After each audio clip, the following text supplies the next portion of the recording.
Hey there, hope everybody's doing all right. I wanted to make a quick video here just showing what I got in the mail a couple days ago. I made an order from CardKingdom, which CardKingdom I do enjoy. I've made too many orders, I think, from CardKingdom, but what I enjoy doing is when I decide to roll those dice and buy booster packs or even a booster box.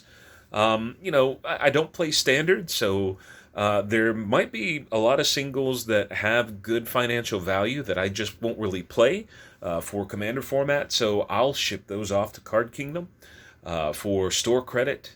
And I find that I haven't shopped online that many places, but Card Kingdom is probably my favorite I've used of the services I've used. Cool Stuff Inc. is also one I've used quite a bit, but Card Kingdom, excuse me, Phil has one of the best trade-in values. Also, I like that when I purchase singles, if I want to get some Commander staples or even just kind of try some new Commander cards, when I buy singles, they of course have them graded, and I don't really mind the card quality in most of my decks. Some decks, there's one deck that I like to have it a little bit nicer, but most of the decks I run, I don't mind the card quality. I don't even mind really like the G for good play condition. A lot of times I just want the card, and I do enjoy that I can go on Card Kingdom and find a card that maybe if I were getting a near mint copy of it, it would be noticeably more expensive than maybe if I got a G copy of it. And so there's been a lot of yeah, actually quite a few cards that I didn't think were really financially appealing to me that I found for a better deal on Card Kingdom. And sure, the wear does sometimes show on the card, but I'll be honest, I've gotten some cards that I've purchased in G condition that I don't understand. And of course, I'm not looking at it with a magnifying glass or anything, but I don't understand why. It's got marked in such low condition. But anyway, this came from Card Kingdom. Let's check it out here. I honestly don't remember all that I ordered. We'll leave the receipt in there because it's been a couple weeks ago. Oh, okay, well, we'll start. We do have our token in the back. And I do like that every order they ship you one of their customized tokens. Sometimes you get some extra stuff too. Like here lately, they've been sending me some stickers and things like that. So we'll just start in the back here. And no, these cards are not morph creatures, maybe. And we've got their little Card Kingdom insignia there. And then I've got a few of these, and I really like it because, let's kind of, I don't want to show that, so we'll pull that off here. Yeah, this is going to be the Elemental token, which I use this in an Omnath deck, even though it's a 4/4, which isn't Omnath power, but still, I do like that that artwork there. It's a cool little customized token there. So I do have a Commander deck that I built that I decided I wanted to have a Commander deck just for maybe a beginner player. If there was somebody who was at the LGS who decided that maybe they wanted to try Commander. They were playing another board game and they decided, hey, that looks good. Can I join in? So I tried to build a green Commander deck because I find that green is probably one of the most accessible colors in Magic. I built a deck that I've really enjoyed the two times I've played it. I haven't played it much, but both times I've played it, it fired pretty well to be a simple kind of creature-heavy deck. And so I decided that I was going to go ahead and upgrade to a foil version of the Commander. And so I did get the foil version of Goreclaw, Terror of Calcisma, which, of course, this lets you kind of cast creature spells at a lower cost if the creature spell is power 4 or greater. And so the deck, I may put the deck on this video sometime, a different video, but I may just go through the deck because I enjoy it. Some of you out there might like it. From what I remember, there's not like a lot of financially intimidating cards in the deck. Maybe one or two that are more than $10 or $20, but I think most are pretty financially affordable.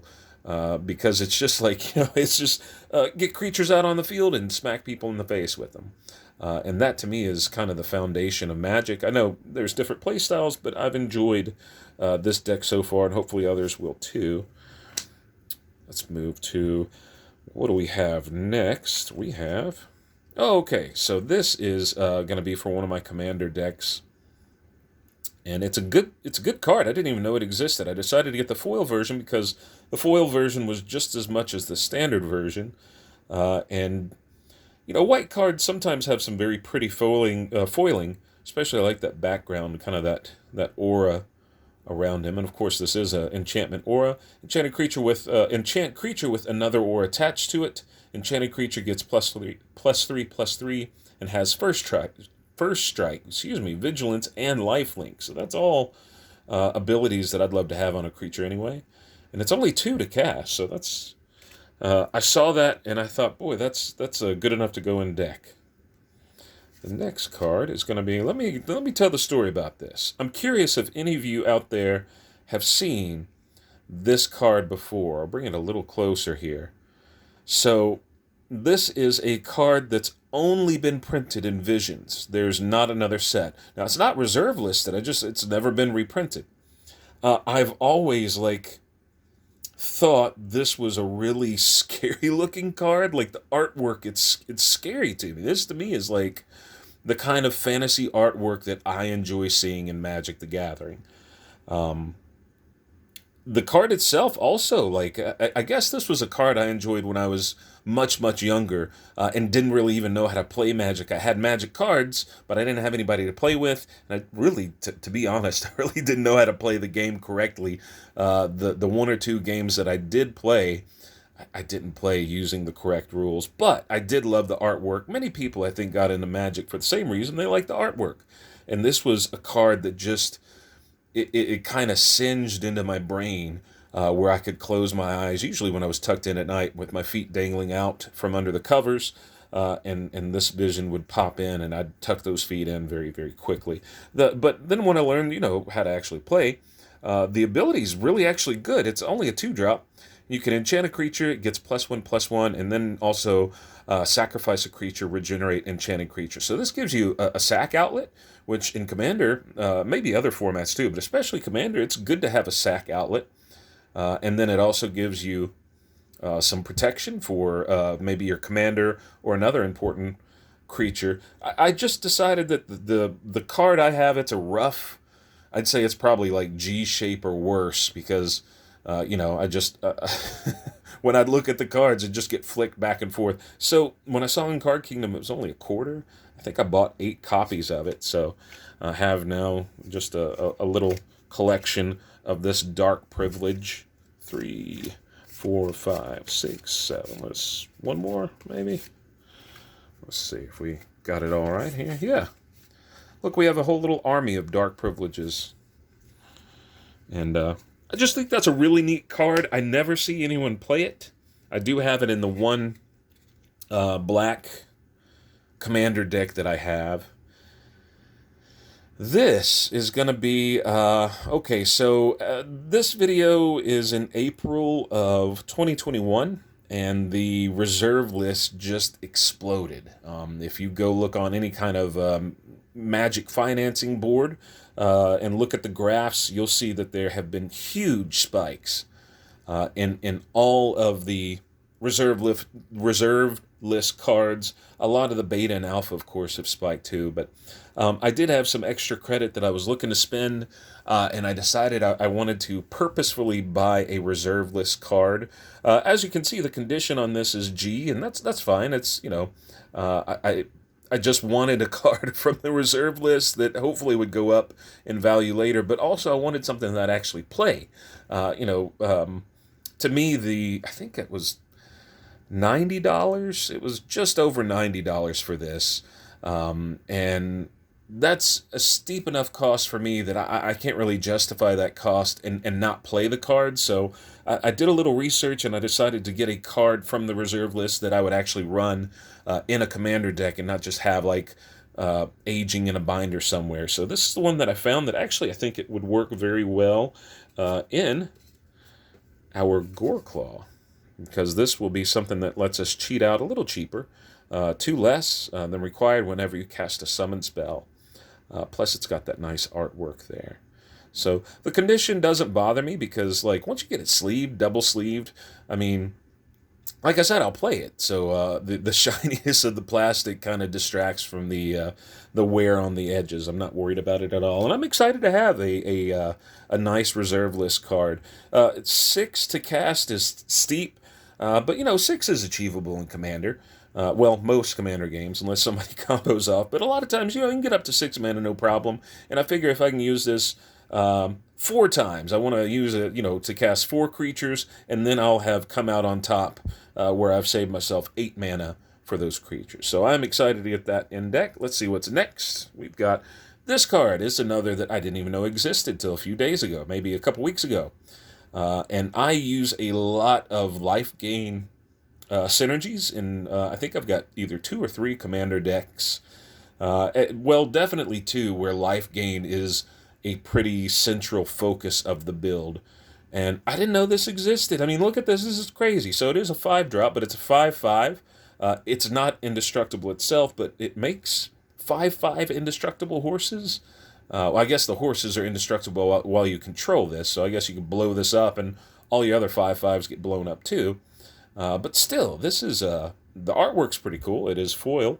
Other horses you control have indestructible at the beginning of each end step. If you gain life this turn, create a 5/5 white horse creature token. And actually, you know what? Give me just a moment. I think I have a token that I set out for that. Let's see. Of course, I won't be able to find it now.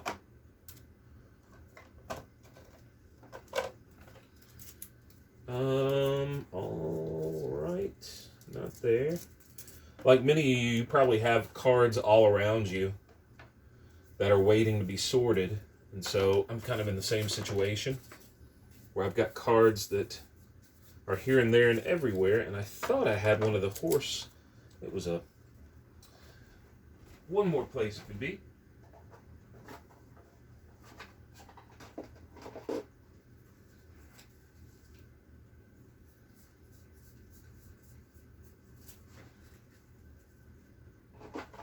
Well, okay, that's a fail. I'm going to come back. So there's a token I found for this that is doesn't have the 5/5 power on it, but it is a Pegasus-looking horse. It's a winged horse.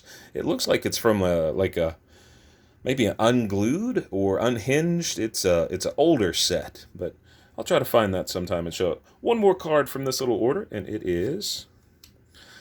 Yeah, I thought this was a good little equipment. I've got, of course, a commander deck that's built around Voltron, and this is nice for Voltron, right? Most commander players have quite a bit of non-basic land that they run, and I didn't know this was a thing. Non-basic land walk. That's pretty awesome. I think that's much safer bet than really any of the basic land walks like Forest Walk or Swamp Walk. I mean, you can almost guarantee most commander players would be running non-basic lands, except for, those commander decks like Goreclaw, the mono-colored decks. Anyway, hope you enjoyed going through that order with me. I'm going to sleeve this stuff up and get it in deck. Hope you have a great day. We'll see you next time.